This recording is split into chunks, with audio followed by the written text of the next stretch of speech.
Are you a man looking for an intensive program to help you overcome your sexually addictive behaviors? Gateway to Freedom is your answer. Gateway to Freedom is a 3-day intensive workshop for men seeking to overcome sexually addictive behaviors. Whether married, single, or divorced, Gateway to Freedom will help men regain hope for a new life of purity and real contentment. The workshop is conducted by experts in the field of sexual addiction recovery. Your experts have over 35 years of combined experience. Read testimonials of workshop alumni at gatewaymen.com. Get all the info and register online at gatewaymen.com or call 1-800-49-PURITY. Hi, my name is Jonathan, and I'm the founder of the Gateway to Freedom Workshop. I want to personally invite you to be part of our next intensive coming up August 1st through the 3rd. So call us today at 1-800-49-PURITY or visit gatewaymen.com.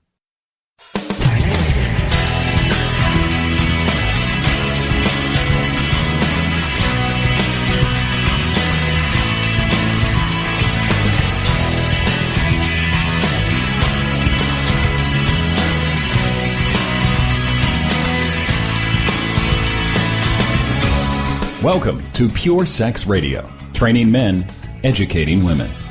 Are you ready to get real and start living each day in purity?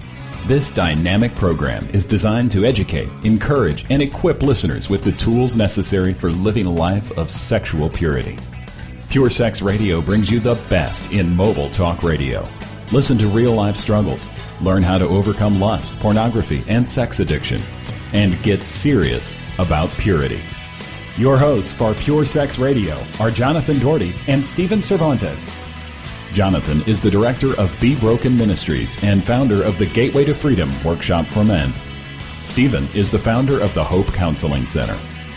Visit us online at puresexradio.com. And now, please welcome Jonathan and Stephen on Pure Sex Radio.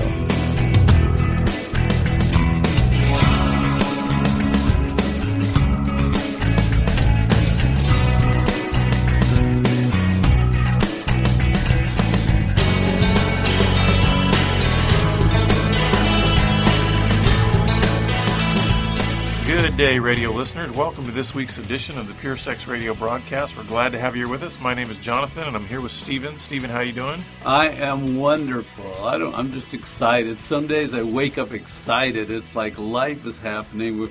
And today we're going to do a podcast with our friends, and this is exciting. You know, when you say that, it makes me think. Did you ever see the movie Jerry Maguire? Yes. And they make these cuts every now and then to this motivational speaker guy, and he says, you know, just wake up in the morning and clap your hands and say it's a great day to be alive, you know. So anyway, that's the mood you're in today, huh? So should I start? Right, yeah. Well, hey, before we jump in, I just want to let our listeners know, as we do periodically, that, you know, we are a listener-supported broadcast. And, you know, especially as we're going through these summer months, it's not atypical for nonprofit ministries to kind of see a dip in giving, just because, you know, people are going on vacations. They've got different summer plans going on. But, you know, the work of Be Broken Ministries is never finished. There's always sexual brokenness out there and men that need help. So if you would consider making a gift to help continue to support this broadcast, we would be so appreciative of that. We're thankful for the partnerships that we currently have of the people who are coming alongside and supporting this ministry. You can learn about the ways that you can give by simply going to puresexradio.com and clicking on the donate button. All right, Stephen, as you sometimes do, you jumped in the office here today and you said, it's all about me, go. And it was like you didn't give me much prep work great. On this. I So. like to do this to Jonathan because he comes up fresh that way with ideas. I've been cooking on this thought. And most of our thoughts come from other men that we're working with. We do these intensive training weekends, and Jonathan gives some talks, and I get to listen to some guys talk about themselves. And this thought comes around again and again. It's Jonathan will stand up and say, you know, it's not about me. And there's too much me, and there's too much you, and there's too much self. And I was playing with this me. How much me is the right amount of me? So some dialogues are just thought-provoking dialogues. I'm not sure we're going to get to the end of this and have the absolute answer. But I think sometimes on the journey called life, we must stop and reflect. And so this is a reflection dialogue. Hey, how much... Well, no, let me ask you this. What's a line or two you've made at these conferences that go on? What do you say about me? What rolls out? Well, I often talk about it like it's a paradigm, meaning it's like a... Not just a... No, don't explain. Just tell me 2 or 3 lines with me in it that just come out of... You say these lines are on the tip of your... Well, you've already said it. It's all about me. That's one of the things that we say a lot, and, my way. It's got to be, I'm in the center and everything revolves around me. That's it. That's it. In the addictive world, it's all about me, right? So go on now. Give us, because I want to make sure everybody knows, it's just the general concept of me. Well, to me, the key thing that I try to communicate about this idea, especially as it pertains to somebody who's drowning in an addiction, is it's not a conscious thought. That's why I talk about it in terms of being like a paradigm. It's more of a system out of which you live. It's something that's been developed for a long time. It's not something that a guy wakes up one day and goes, you know what? I think I want to make life all about me. It's not that cognitive. It's not that rational. So it's interesting because you're talking about where they arrive at when they come see us. A whole lot of me thinking that's deeply ingrained in the system, right? That's prevalent. So, but I want us to widen this thing up because in the beginning of life, it is all about me. Mm-hmm. Yeah, I need somebody to take care of me. I can't do one thing when I'm born. It's 100% about me. And that's why I think it's an interesting sort of unconscious thing. I mean, what happens when when you've got a newborn, they are completely helpless. Right. So, but the thing that's interesting is, how many of us remember when we were 4 days old? We don't have any ability to understand. Were we conscious of our quote unquote selfishness? But that wasn't really even selfishness. It was like survival. We had to depend on other people. You had to depend for food and protection. Me. I needed food. I need food. I need protection. I'm laying on a rock and it's hurting underneath my blanket. I got to cry until somebody moved. I can't even roll over in the. You understand? And that's why I think there is a and I don't know if we're going to get to this in this particular session, but there is a healthy aspect to self-care. Yes. So if you go all the way back to infancy, it's like, listen, am I going to point my finger at that baby and say you're just being self? It's like, no, they absolutely are totally 100% dependent. And it's okay that it's all about them. It's fine. Yeah. And they can stop the whole family with a cry, and everybody can run, and whatever their needs are, we jump and take. That's fine. And that's interesting because now you're talking about the continuum, because you say somewhere in adulthood, there has to be a healthy part of me in there. Absolutely. Because I can't be a zero me. Right. Right? That's part of, I think that's the challenge, and you see this a lot in counseling. That is the challenge in trying to help an addict, because addicts typically have black and white thinking. So it's either or. So either I'm selfish or I'm selfless. And they can't, it's very hard for them to grasp. But even church will say, be selfless, right. Pour yourself all out. Well, I mean, wait a minute. You still need food. You still need comfort. You still need love, I got to go to church, that takes away from somebody else. I'm sitting there. I'm not doing anything for everybody else. I'm doing what I got to do. Yeah. So there is this balance. And I want to talk about, how do you think we understand how much this has about me, and when is it okay that it's about you, and that I can stay in a dynamic with you and make it be about you more than it is about me, and then sometimes I want it to be about me. Mm-hmm. So how do you take care and mature and be reasonable and go from that birth where it's all about me to really what Jesus did, right? He went up to the mountains to pray some, to take care of himself, right? Mm-hmm. He got a team of guys and he worked with them. I mean, there has to be a sense that you're a human being, and you there has to be a good, reasonable bond, but there also has to be this good sense of share power and sacrifice yourself and not make it all about you. And so, don't you think, and I guess this is the reason, I've had this thought, and I said, well, we got to peel it back, because it didn't start here in our 50s or 40s or 30s. Where did it start? And where does a person learn how to do a good balance between, let it be about me a little bit, no, let it be about you. and let's pass it back and forth. Because some people, when it comes to you, they think, I don't have to listen to you. I don't care. I don't want to get involved. I'm in my own world. Mm-hmm. And that's that me thing, right? When I'm in my world, that's me taking care of me. And so I think it starts way early in childhood, where you have a sense of we go back and forth. We take care of each other. We listen to one another. We practice sharing with one another. And sometimes it's about me, and sometimes it's not. And what happens to a kid that doesn't get that training? Mm-hmm. What do? It's just them, with them, all the time, sort of neglected. And they build a whole world around me. And sometimes it can happen. I think there's a lot of avenues by which that paradigm can start to form. You mentioned some, kind of the neglect side of it. And what happens when a kid's, alone in their room all day, or they're alone, until 7, 8 o'clock at night when their parents come, so they're just alone. The aloneness, it's almost like they take those healthy needs, but they become cravings. And so then it sort of transfers into, if I'm even going to have a healthy baseline, and again, this is all unconscious, I think, for a child especially, is now I have to do things to kind of maybe act out to get any of that attention. So the healthy need through neglect becomes a craving that is like, it's so they don't have any healthy balance on that need. And like a demand? Yeah, it's like... Or an acting out, right? Because think about it. Attention is a healthy need. Somebody paying attention to you. Yes. But when you're neglected and you have no one paying attention to you, that almost becomes this craving. It becomes this the amount of need. It's like it doesn't. You don't have any outlet for that.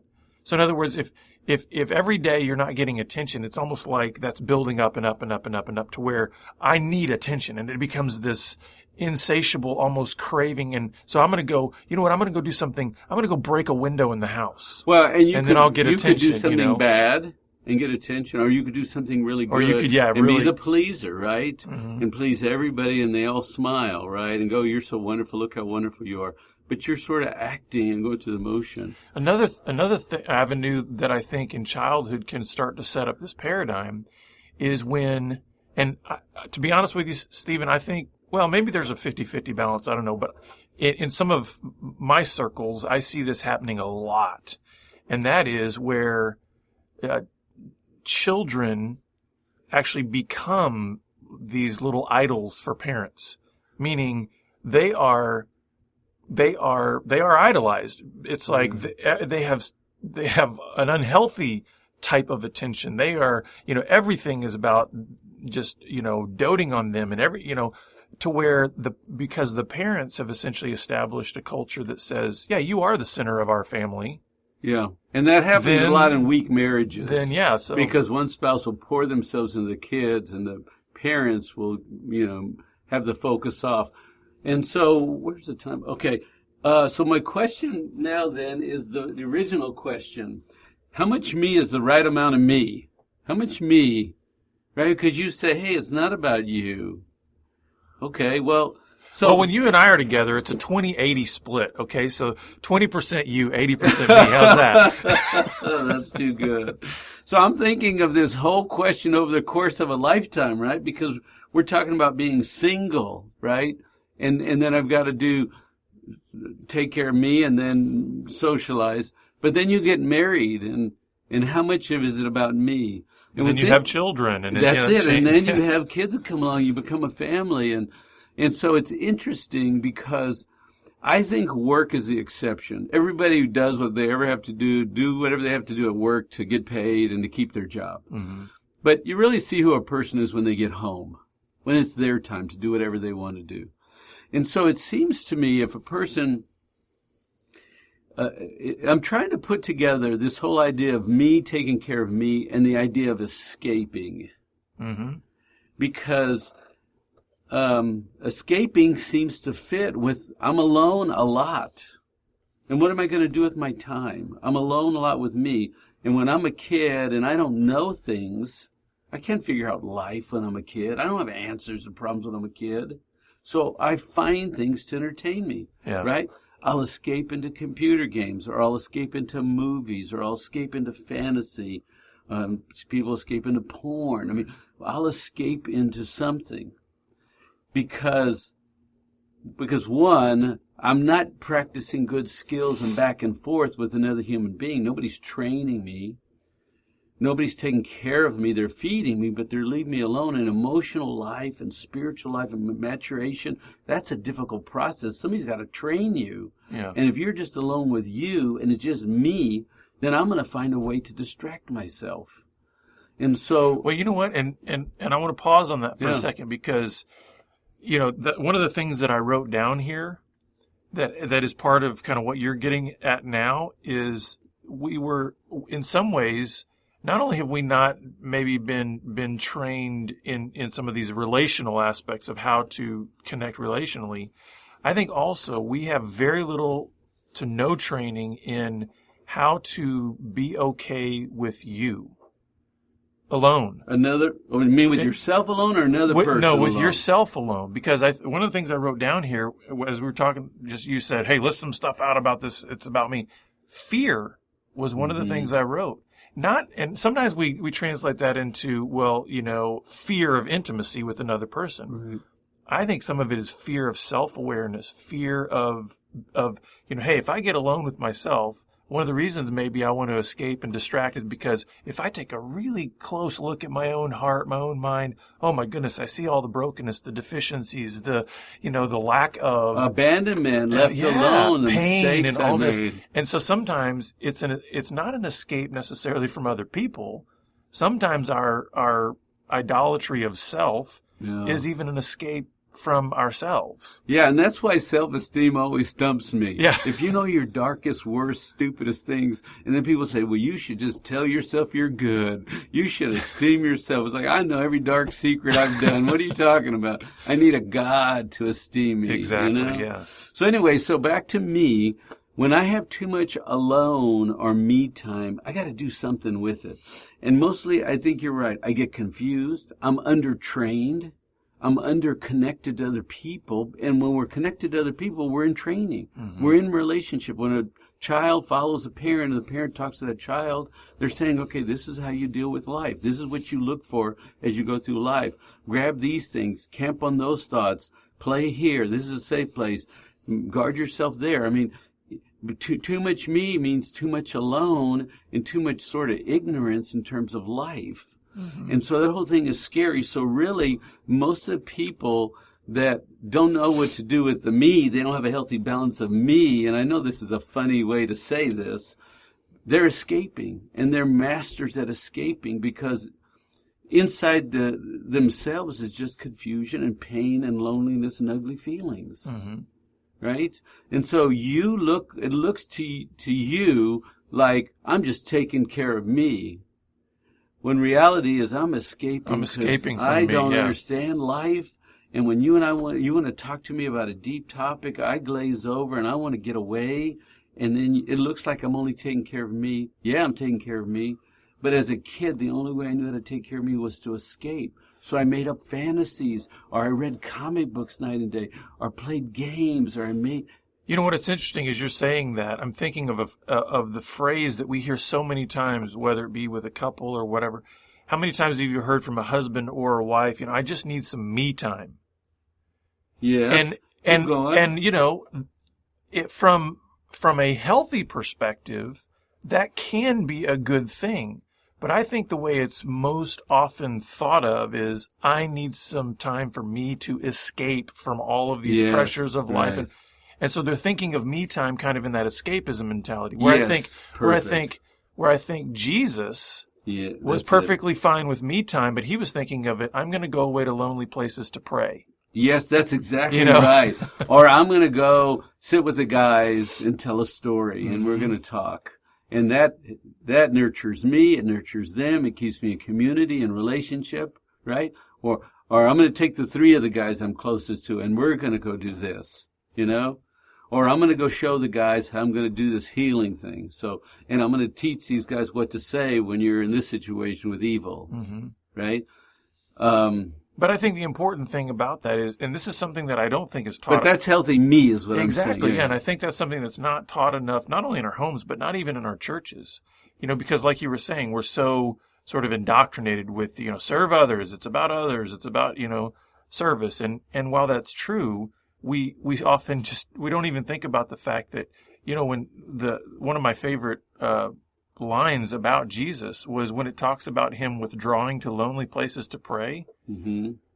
It actually says he often withdrew to lonely places to pray. This was a regular habit of his. It wasn't like, so much of our gospel accounts are about, him healing and being with these crowds and all that. Right. But, you've got these little lines in there that show you, hey, get a fuller picture of his life. And what did he do? Did he go into more confusion and going, man, I got to escape from this life. It's too painful. No, he went into relationship, right?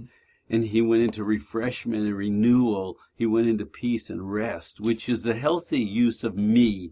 We say how much of me is needed, enough to keep sane in this crazy world. And I would describe that because as soon as you said escapism, I actually put next to it, I said escapism versus solitude. And I actually think, in the same way that escapism is really a skill that you've developed. Yes. I believe solitude is a skill to develop. Because solitude is more than just saying, I'm going to go get alone. Because, hey, it's very easy for us to just go back to escape because we've trained ourselves into aloneness, meaning I'm going to escape. Now, think about it. Escape is a skill, right? Escape is a survival skill. You've been trained to escape. Well, and I've trained myself, exactly. And I've been given equipment to escape with, like games or something. But the point is, if I have to go back and look at me, remember, nobody trained me. I was left alone. There was too much quiet. There was an abandonment, neglect. There were people arguing in my household. It was difficult. I wanted to escape. Escape is a great skill for a kid who doesn't know what else to do. You want to stay in pain? You want to stay in confusion? You feel worthless? You want to stay there? Or you want to escape from that? So I think at some level, escaping is a healthy skill. Because it's all you had available to you. Well, even now, we go watch a movie to escape, right? Because it sort of changes our system. It takes us somewhere else. We get to laugh and play, right? There's a sense that it just breaks up things. But when you have the skill of escaping and you do it first and fast and you've done it a long time and you don't even know how to use that, that aspect of distracting yourself reasonably. But to a kid that has confusion in the me, it's a great skill. But then you put that guy in a marriage, and his wife says, okay, now talk to me.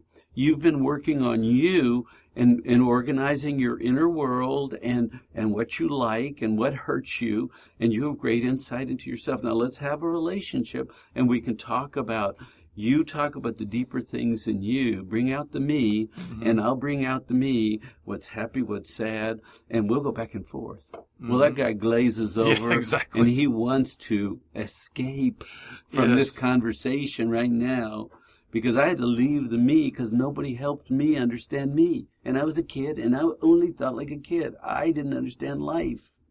And the good news about that, though, and this is why I like describing it, and I think it's an accurate description, describing it as a skill, is that means you can be retrained.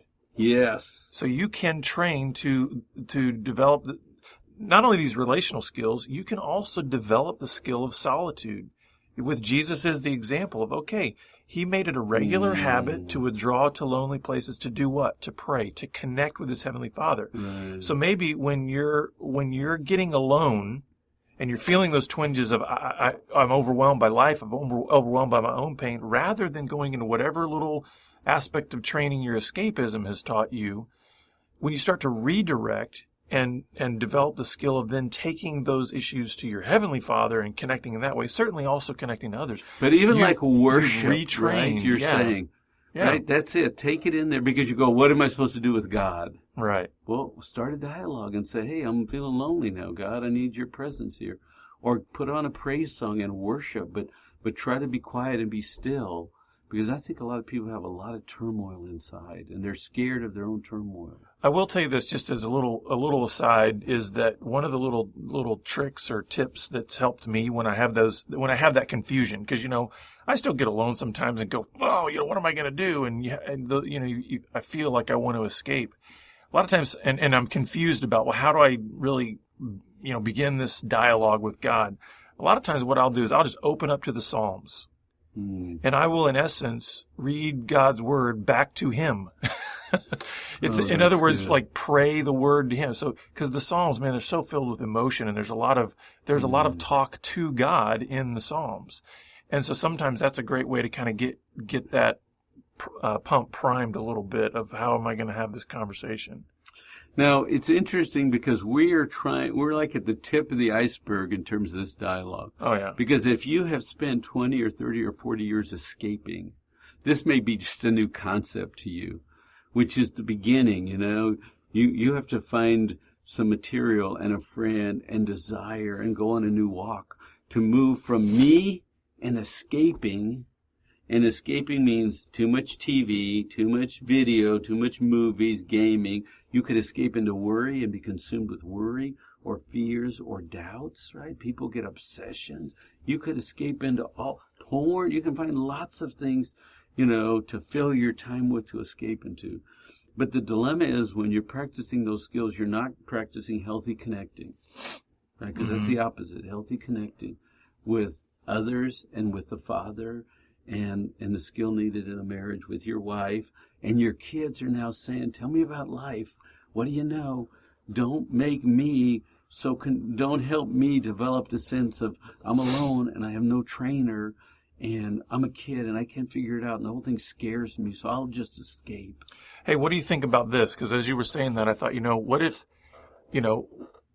what if as we think through this, instead of having this phrase, it's all about me in our head, what if we started transitioning that? And maybe this is something, listeners, that you can start, sort of repeating yourself. Steve likes to talk to himself. So he has these conversations that he has, one of his favorite things to say is when he starts going down one particular path, he just says, stop it. You know what you're doing. And, just kind of have this conversation. Maybe this is the phrase you could replace it's all about me with, and instead say it's all about connecting. Because that's not saying it's not about me. Because remember, we're talking about there's healthy me, right? There's healthy self-care. But what is it really about? It's about connecting. It's about connecting with God. It's about connecting with my spouse, connecting with my kids, connecting with other brothers or sisters in Christ. It's also about connecting with me. So I think this kid... So now, this is wonderful. So could you give us a before where you were?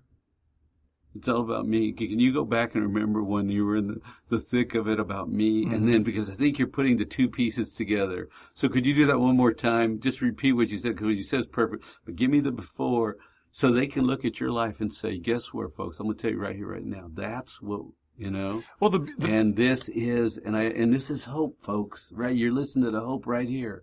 Well, because the before was filled with confusion, lots of doubt, pain, shame, because whenever essentially that paradigm, it's all about me, is firmly in place, it doesn't lead to joy. It doesn't lead to any sort of sense of purpose, satisfaction, contentment.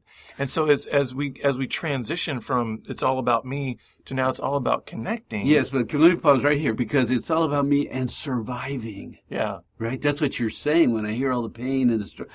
It's all about me, but what I whisper underneath is in my survival, because that's the best I can do with life. And what recovery can then do is begin to train, it's been a training process for me to say, okay, if it's about connecting, it doesn't eliminate me from the situation, but it changes my role in the situation.